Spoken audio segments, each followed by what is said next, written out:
시편 109편입니다. 사랑하는 하나님, 우리 자녀들을 위해 기도합니다. 먼저 두려워할 분이 바로 하나님이신 것을 알게 하옵소서. 그리하여 세상을 두려워하지 않게 하옵소서. 우리 자녀들이 때로 인생에서 힘들고 어려울 때를 만날 것입니다. 그때마다 무릎 꿇고 하늘 향해 기도하는 자녀 되기를 소원합니다. 세상 사물을 분별할 줄 아는 지혜와 능력을 주옵소서. 옳고 바른 것을 추구하게 하시고 잘못되고 그런 것은 거부하는 용기 있는 인물이 되게 하옵소서. 아멘. 이 시편을 읽다 보면 배신당한 사랑, 그것이 저주의 노래로 나타나는 모습을 보게 됩니다. 하나님께서 공의의 하나님, 정의의 하나님이시니 하나님이 이 심판을 원수들에게 임하길 간절히 간구하는 것입니다. 인생에서 우리의 마음이 아플 때가 있습니다. 또 화나고 분할 때도 있습니다. 도무지 참을 수 없는 고난이 닥쳐올 때 내 속에 있는 이 화를 어디에다가 쏟아 놓고 싶을 때도 있습니다. 그리고 무엇보다 이것은 너무 억울해서 도무지 내가 견딜 수 없다, 그렇게 여겨질 때가 있는데, 오늘 다윗이 고백한 이 시편은 바로 그런 우리의 모습을 대변하고 있습니다. 다윗은 많은 사람에게 칭송을 받고 사랑을 받았지만, 또한 다윗은 많은 사람에게 미움을 동시에 받았습니다. 어쩌면 이것은 하나님 사랑했기 때문에 생겨졌던 일이었을 것입니다. 이런 것이 자기의 죄악 때문에 생겨진 부분도 있습니다. 우리에게는 내가 잘못해서, 내가 바르게 행하지 않아서, 내 말을 실수해서 생겨지는 미움과 고난이 있는 것도 사실입니다. 그러나 다윗에게 많은 부분들은 그가 옳게 했음에도 불구하고 생겨졌던 고난의 역사가 있습니다. 다윗이 제일 크게 고난받았던 것은 사울 왕을 통해서 고난받았던 것입니다. 다윗은 충성스러운 신하였습니다. 그러나 사울이 마음속에 시기심이 생기고 다윗을 자기의 후계자로 삼는 것에 대해서 거절하고, 오히려 다윗이 사울 왕의 자리를 탐내는 것이라고 여겨졌을 때에 사울은 약 한 10여 년 동안 이 다윗을 그렇게 추적하게 됩니다. 그런 성경에 다윗의 고백이 참으로 많이 나옵니다. 또 다윗이 억울했던 일 중에 하나는, 다윗이 사울 왕을 피해서 노비라고 하는 곳에 피하게 됩니다. 거기에 제사장 아히멜렉에게 숨어 있게 되는데, 그때 사울의 사람이 한 사람 그곳에 있었습니다. 그 사람이 도액이었습니다. 그런데 나중에 사울 왕에게 가서 다윗이 제사장 아히멜렉에게 숨어 들어갔을 때 아히멜렉이 그것을 당신에게 이야기하지 않았고, 오히려 다윗에게 그 골리앗이 쓰던 그 검을 그에게 주었다 하는 얘기를 듣게 되었을 때, 사울 왕은 분노하면서 이 도액이라고 하는 사람을 통해서 그 노베에 있는 제사장들을 전부 다 학살을 합니다. 그때 죽은 제사장의 수가 85명이라고 성경은 기록되어 있고, 그의 가족들과 자녀들과 그들이 길렀던 모든 가축들을 남김없이 다 죽여버렸습니다. 그때 다윗이 너무 가슴이 아팠습니다. 사무엘하 15장을 보면 다윗이 아들 압살롬에게 쫓겨나갈 때 다윗의 모사였던 아히도벨이라고 하는 사람이 또 다윗을 배신하는 사건이 있었습니다. 그것도 이 다윗에게는 충격이었습니다. 또 사무엘하 16장을 보면 사울의 친족이었던 시므이가 다윗을 보면서 저주를 퍼붓는 사건도 있습니다. 이 다윗이 경험했던 인생은 아주 드라마틱합니다. 아무도 돌아보지 않았던 한 일개 목동에서부터 골리앗이라고 하는 거대 장군을 이겼던 용사가 되고, 그 다음에 사울 왕에 가장 가까이 있었던 사람이 되었지만 사울 왕으로부터 배척을 당하고, 그러면서 이스라엘의 왕이 될 때까지 참으로 많은 고난을 겪었습니다. 그 속에서 아마 오늘 본문은 어떤 것을 표현하는지는 모르겠습니다. 그러나 가장 억울했던 것, 가장 화났던 것, 가장 있을 수 없다고 여겼던 사건이 다윗에게 나타났습니다. 그때 그가 이 시를 쓰고 있습니다. 그 시는 그것입니다. 여기에 다윗의 갖고 있는 그의 모습이 기록이 되어져 있는데 4절 말씀을 한번 읽어보겠습니다. 나는 사랑하나 그들은 도리어 나를 대적하니 나는 기도할 뿐이라. 다윗은 그렇습니다. 다윗은 기도하면서 그냥 하나님께 내 모든 문제를 아뢰일 뿐인 것입니다. 그렇다고 자기가 이것에 대해서 직접 나선 것 같지는 않습니다. 그러면서 하나님께서 공의의 하나님이시고 하나님께서는 고통받고 억울한 자들을 신원해 주시는 하나님께서는 대신 심판해 주시는 하나님이시니까 하나님이 대신 이 모든 것들을 하십시오. 그러나 내 속에 있는 이 분노를 어찌할 수가 없습니다. 내 속에 있는 이 억울함을 어찌할 수가 없습니다. 내가 이걸 터뜨리겠습니다 하고 하나님 앞에서 자기의 분노와 억울함을 터뜨리고 있습니다. 여기 6절 이하에 보면 그 이야기가 쭉 나오는데, 적어도 다윗은 어떻게 했느냐? 사랑하려고 했습니다. 기도하려고 했습니다. 그리고 그 모든 것을 포용하려고 했습니다. 여러분 5절 말씀도 한번 읽어보겠습니다. 그들이 악으로 나의 선을 갚으며 미워함으로 나의 사랑을 갚았사오니.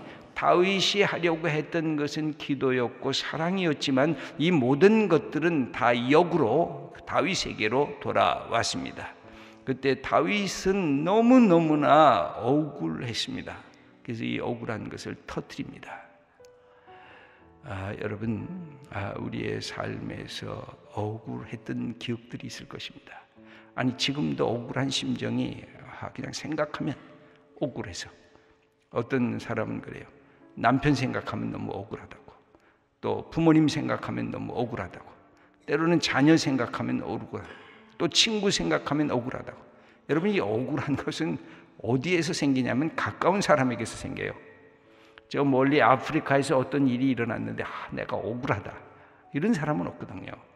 억울한 것은 아주 가까이 있는 사람, 내가 같이 사랑할 수 있는 사람, 내 범주에 드는 사람, 내가 그냥 손만 뻗치면 내가 이렇게 다 질 수 있는 그런 사람들이 내가 생각하던 것과 전혀 반대의 모습으로 다가오면 이게 억울한 거예요.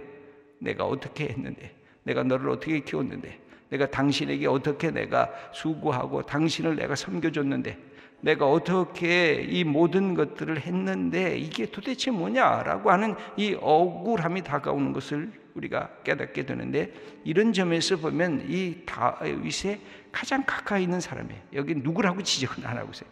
그게 사울 왕인지, 그게 도액인지, 그게 압살롬인지, 그게 어떤 누구라고 지적은 안 하고 있으면서 그가 갖고 있었던 이 억울함에 대한 것을 아무에게도 터뜨릴 수가 없어요. 제가 종종 그런 말씀 드리잖아요. 마음속에 너무 답답하면 하나님께 저항해도 괜찮다고, 하나님께 내가 갖고 있는 이 모든 슬픔과 탄식을 다 알려도 괜찮다고. 그 대신 자기 골방에서 이걸 시작하셔야 돼요. 이걸 다른 사람에게 터뜨리는 게 아니라, 다른 사람에게 저주하는 게 아니라, 성경은 뭐까지는 허락하느냐면 나에게 다 터뜨리라는 거예요. 하나님이 네가 억울하냐? 한번 터뜨려봐라. 네가 화났냐? 네가 분노하냐? 네가 한 맺힌 게 있느냐? 네가 응어리진 게 있느냐? 네가 답답한 게 있느냐? 내 가슴을 다 뒤집어 엎는 사건이 내게 있었냐? 내게 해봐라. 그러면서 그 표상으로 이 시편 109편을 우리에게 보여주는 것입니다. 그러면 시편 109편에 나오는 이 그의 모습, 이것은 어떤가? 이 다윗의 모습을 먼저 볼 필요가 있습니다. 16절을 읽어보겠습니다. 그가 인자를 베풀 일을 생각하지 아니하고 가난하고 궁핍한 자와 마음이 상한 자를 핍박하여 죽이려 하였기 때문이다. 사실 자기가 가난하고 자기가 궁핍하고 내가 마음이 상했다는 것을 표현하는 것입니다. 뭘 보면 아냐면 22절 말씀을 읽어보겠습니다. 나는 가난하고 궁핍하여 나의 중심이 상함이니이다. 23절을 읽어보겠습니다. 나는 석양의 그림자 같이 지나가고 또 메뚜기 같이 불려가오며 자기의 실존이 얼마나 지금 연약하고 별 볼 일 없는 하찮은 존재가 되고 있다는 사실을 이 다윗은 자기를 들여다보고 있습니다. 그러면서 이 속에서도 핍박받고 조롱받는 이것을 도무지 받아들일 수가 없습니다. 그러면서 이제 분노를 터뜨립니다. 이제 저주를 퍼붓기 시작합니다. 그게 6절에서 20절까지 쭉 기록이 되어져 있는데 한번 6절, 7절 먼저 읽어보겠습니다. 악인이 그를 다스리게 하시며 사탄이 그의 오른쪽에 서게 하소서. 그가 심판을 받을 때 죄인이 되게 나오게 하시며 그의 기도가 죄로 변하게 하시며 사탄이 그를 다스리고 그를 공격하게 해달라고. 그가 심판받을 때 죄인으로 그가 기도가 죄악으로 드러나게 해달라고. 그러면서 그의 몸에 대한 저주를 퍼붓게 됩니다. 여기 8절입니다. 그의 연수를 짧게 하시며 그의 직분을 타인이 빼앗게 하시며 그가 빨리 죽게 하고 그가 갖고 있었던 모든 리더십을 다 누군가가 빼앗아가게 하시옵소서. 그 다음에 9절을 읽어보겠습니다. 그의 자녀는 꽈가 되고 그의 아내는 과부가 되며 이제 그 사람 죽어버려서 그의 자녀들이 꽈가 되고 그의 아내는 과부가 되게 빨리 죽으라는 얘기죠. 이 저주가 그 가슴 속에 막 솟아나 그냥 막 탄식처럼 솟구치고 있습니다. 10절의 말씀입니다. 그의 자녀들은 유리하며 구걸하고 그들의 황폐한 집을 떠나 빌어먹게 하옵소서. 그 자녀들은 고아가 되었으니 빌어먹게 되고 그 집이 다 황폐하게 해달라. 11절입니다. 고리대금하는 자가 그의 소유를 다 빼앗게 하시며 그가 수고한 것을 낯선 사람이 탈취하게 하시며 12절과 13절입니다. 그에게 인애를 베풀 자가 없게 하시며 그의 고아에게 은혜를 베풀 자도 없게 하시며 그의 자손이 끊어지게 하시며 후대에 그들의 이름이 지워지게 하소서. 여기 보면은 이제 그 자녀, 그와 그의 아내, 그의 자녀, 그 다음에 14절, 15절을 보면 그들의 조상, 이 뭐 다 얘기를 합니다. 그는 악한 자이기 때문에 그렇습니다. 16절을 다시 한번 읽어보겠습니다. 그가 인자를 베풀 일을 생각하지 아니하고 가난하고 궁핍한 자와 마음이 상한 자를 핍박하여 죽이려 하였기 때문이니이다 하면서 이렇게 쏟아부으면서 하나님, 그러나 내게는 하나님이 선하심과 은총을 베풀어 달라고. 여러분들의 마음속에 너무 마음이 아프고 화가 나고 그러면 그냥 이 시편 109편을 펴서 그 나의 고백으로 하나님 앞에 그렇게 터뜨리세요. 저는 성경을 읽을 때 이런 시가 어떻게 들어갔을까? 이거를 성경 속에 집어넣었을까? 그런 생각이 들 때가 있다가도 맞아. 하나님께서 우리의 억울함을 대신 이렇게 다윗이라고 하는 신앙의 선배를 통해서 함으로 우리도 하나님 앞에서 우리가 갖고 있는 이것들을 다 풀어내야 되겠구나. 이거를 억울함을 갖고 있으면요, 예수 믿으면서도 억울한 것을 갖고 있으면 이게 내 몸이 상해, 내 마음이 상해요. 저는 이 생각을 하다가 다시 예수님으로 이렇게 돌아오게 됐습니다. 예수님 앞에서 억울한 것 이렇게 얘기해 보면 예수님이 그렇게 내게 말씀하는 거예요. 야, 너 나보다 더 힘들어 봤냐? 너 나보다 더 아파 봤냐? 너 나보다 더 조롱받아 봤냐? 너 나보다 더 억울해 봤냐? 그러면 아니요. 저 예수님하고 비교할 수가 없죠. 야, 제 억울한 거 아무것도 아니네요. 제가 갖고 있었던 분노 별것 아니네요. 내가 그냥 쬐끔한 거 갖고 그냥 과대 포장했네요. 주님, 다 끝이겠습니다. 다 멈추겠습니다. 주님의 사랑이 너무 크십니다. 이렇게 고백하지 않을 수가 없습니다. 여러분, 그래서 이게 우리가 단계로 해야 돼요. 구약의 109편도 읽으시고, 그 다음에 예수님께서 십자가 달리시면서 하신 말씀, 저들이 자기 하는 것을 알지 못합니다. 예수님이 얼마나 억울하셨겠어요. 이놈들 다 죽여버려라. 그렇게 선언하실 수도 있었는데 주님은 그렇게 하시지 않고 용서를 하셨어요. 그러니까 예수님 앞에 서면 할 말이 없어요. 여러분, 우리가 갖고 있는 것이 있으면 그냥 시편 109편 읽으세요. 하나님, 이게 내 생각입니다. 하나님, 이렇게 해주세요. 그러고 나서 한번 쭉 마지막까지 읽어보세요. 그러면서 하나님께서 어떻게 믿음의 사람들을 다시 회복시키시는가. 제일 중요한 것은 그것입니다. 예수 믿으면서 이 속에 앙금이 남아있으면 안 돼요. 내가 그냥 화가 그냥 내 불탁지가 난다. 내가 그냥 생각만 하면 소름이 끼친다. 내가 생각하면 억울해서 분통이 터진다. 이건 아니에요. 이건 그리스도의 삶이 아니에요. 그럼 이렇게 터뜨리셔요. 누구한테? 하나님 앞에 터뜨리셔요. 그리고 예수님을 바라보세요. 내가 예수 믿으면서 마음에 응어리지고 분노하면 누가 무너져요? 내가 무너져요. 주님 앞에 빨리 터뜨리셔야 돼. 그리고 예수님의 사랑과 은혜를 통해서 내가 다시 회복이 되어야 돼요. 하나님께서 이런 귀한 은혜의 축복을 우리 사랑하는 성도님들에게 주시기를 축원합니다.